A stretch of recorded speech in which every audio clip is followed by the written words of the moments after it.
La entrevista con Ramsés Yunes. Es un verdadero placer platicar con el maestro Juan Villoro, que usted lo conoce perfectamente bien. Gran escritor, gran ensayista, gran periodista.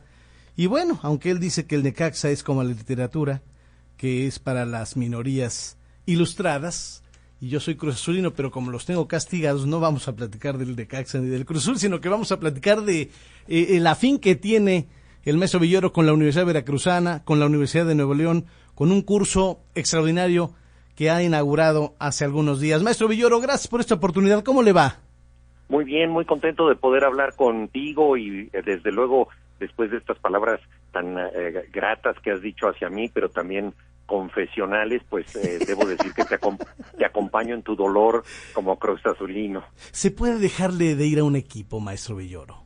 Yo creo que no, yo creo que es la única intransigencia legítima en el sentido de que irle a un equipo nos asocia con nuestra infancia y es como decir cambio de equipo, o sea, cambio de infancia, ya no creo en el niño que fui y eso me parece pues que es inaceptable. En la vida podemos cambiar de todo, de orientación política, religiosa, de pareja, etcétera, pero cambiar de equipo es negar lo que fuimos de niños. Maestro Villoro, en este momento en nuestro país estamos viviendo en un realismo mágico, estamos viviendo un Macondo.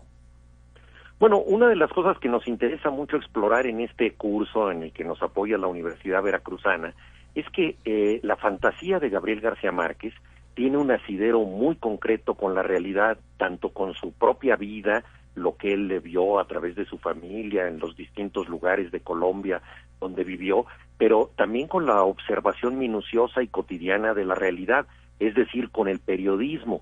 Por eso hemos tratado de centrar el curso en el paso del periodista al fabulador, para demostrar que esto que es visto como realismo mágico se aplica a la realidad. Y es precisamente lo que nos sucede en México todos los días. ¿Quién iba a decir, por ejemplo, que el presidente promovería la rifa del avión presidencial? ¿No? Eso, y además, ¿quién lo puede y quién lo quiere ganar? ¿No? Entonces es una situación totalmente inverosímil, planteada fuera de la realidad, pero la realidad existe para demostrarnos una y otra vez que tiene sorpresas que no habíamos calculado. El amor en tiempos de COVID, maestro. Estamos viviendo la pandemia, quizá la estrategia del gobierno nos están llevando a un relato de un naufragio con el COVID.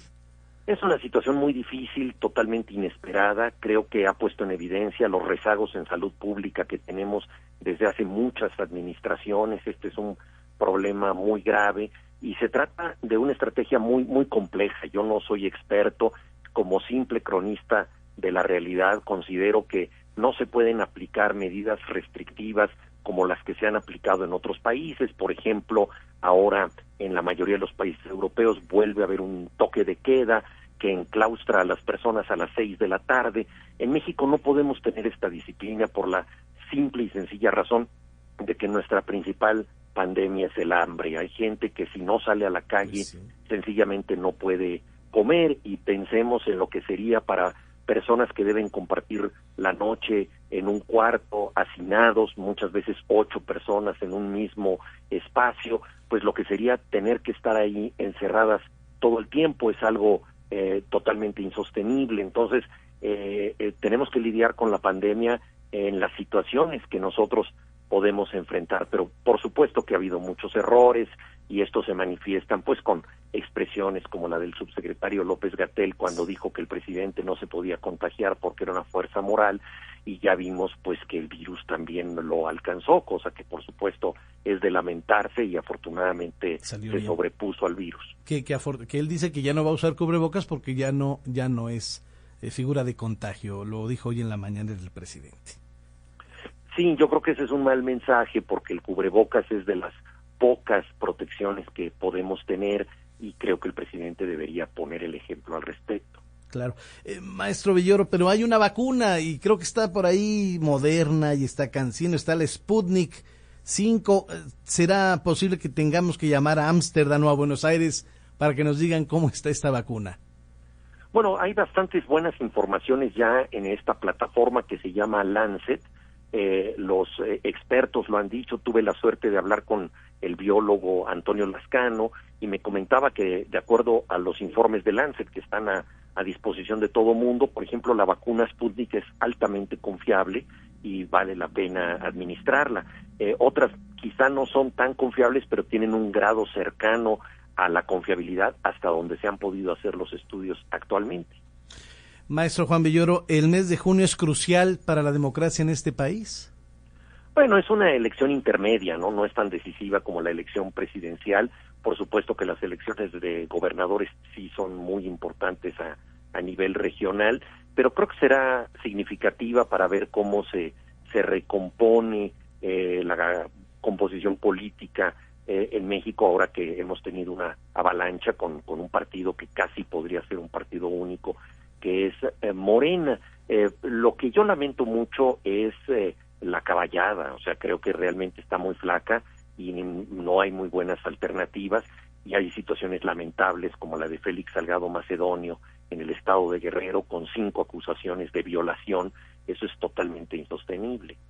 El maestro Gabriel García Márquez, ¿qué estuviera escribiendo en esta época si estuviera vivo, maestro Bueno, Villoro? como ya comentabas oportunamente, él escribió El amor en los tiempos del cólera, sí. Una obra situada en una pandemia, y parecería que en esos momentos es difícil sobreponerse a situaciones tan terribles como las que ahora estamos padeciendo, pero también en esa época hubo solidaridad, hubo resistencia y hubo la capacidad de amar. Una de las obras favoritas de García Márquez era El diario del año de la peste, de Daniel Defoe, que él adaptó para el cine aquí en México. Felipe Casals llevó a la pantalla el guión escrito por García Márquez, y también ahí se habla de esta doble condición de las amenazas invisibles que se ciernen sobre el ser humano. Por un lado, la posibilidad de morir con el contagio y de ser nosotros los portadores del mal, pero por otra parte la necesidad también de solidarizarnos con los otros y de evitar el contagio, y también de encontrar energías positivas para imaginar otro futuro. Y creo que la literatura nos brinda esa oportunidad. Si hemos podido resistir al confinamiento, a la desesperación, a la zozobra, al tedio de estar aislados y muchas veces de tener que compartir la vida con parientes que a veces ya no los aguantamos, porque eso es perfectamente natural para el ser humano, que es sociable pero también neurótico. Entonces la literatura ha sido un distractor maravilloso, un alivio, una forma de viajar a otras épocas y a otras latitudes, y yo creo que eso está en el núcleo básico de la inagotable literatura de Gabriel García Márquez. ¿Cuánto tiempo durará este curso Gabriel García Márquez de la crónica a la ficción, maestro Villoro? Es un curso de 3 meses. Vamos a abordar básicamente textos de periodismo de García Márquez, incluido su célebre testimonio, Relato de un náufrago, hasta llegar a la novela pues más conocida de él, 100 años de soledad, este tránsito del periodista al novelista, y lo haremos desde la casa estudio 100 años de soledad, que fue el lugar donde se escribió la novela. Entonces esto también tiene que ver con una situación casi mítica. Estaremos rodeados de los fantasmas del propio Gabriel García Márquez. Pues maestro Villoro, siempre es un placer. Como buena descendencia catalana, ¿el Barcelona tiene que prescindir de Messi? ¿Messi se tiene que ir del Barcelona? Lo malo es que él ya no está a gusto, lo ha manifestado muchas veces. Entonces ahora se trata como de esas parejas que dicen ni contigo ni sin ti, ¿verdad? Por contrato no se ha podido separar, y él debería poder jugar como quisiera. Tiene el contrato más favorable del mundo en lo económico, sí. Pero no solamente el dinero debe marcar el destino de un grandísimo futbolista. Entonces ya él está muy desgastado por una directiva que ha sido terrible, que ha agraviado a los propios jugadores, que los ha espiado, que los ha calumniado. Entonces él ya se quiere ir, y Ronald Koeman como entrenador no ha sido la solución. Entonces bueno, en un año que expire su contrato probablemente lo veremos jugando como veterano en otro equipo, posiblemente en el Manchester City, donde se encuentra su gran mentor Pep Guardiola. O inclusive se podría ir después a los Estados Unidos. ¿Por qué no Pumas y Necaxa sí en su afición, maestro Villoro, para cerrar? ¿Por qué no Pumas? Bueno, sí. Mi padre era aficionado de los Pumas porque él era un universitario ejemplar, toda su vida sí, don Luis, se dedicó a enseñar en la UNAM, entonces él se sentía muy comprometido con los Pumas, que además era un equipo muy simpático porque era la cantera del fútbol mexicano. Lo que pasa es que yo opté por el Necaxa porque mis amigos de la calle con los que yo jugaba, curiosamente, por azar, eran necaxistas. Entonces yo quería identificarme con la calle, fue como una decisión tremenda, la herencia paterna o la ciudad donde yo vivía, el barrio, mis amigos de la calle, y opté por lo segundo, para mi desgracia en muchos momentos, pero también ha habido compensaciones o las hubo en la década de los 90. Maestro Villoro, siempre es un deleite leerlo, escucharlo y escucharlo también en la radio y disfrutarlo en sus crónicas tanto de fútbol como de la misma vida. Le agradezco muchísimo estas reflexiones. ¿Volvemos a platicar en otro momento? Claro que sí, siempre estoy a disposición y muchísimas gracias por la hospitalidad. Muchas gracias, maestro Juan Villoro. Cuídese mucho, gracias. Un gran abrazo. El gran Juan Villoro, fin de semana pasado, el miércoles para ser precisos, Gabriel García Márquez de la crónica a la ficción, tanto en la Universidad Veracruzana como en la Universidad Autónoma de Nuevo León, y hablamos por supuesto de otros temas de interés.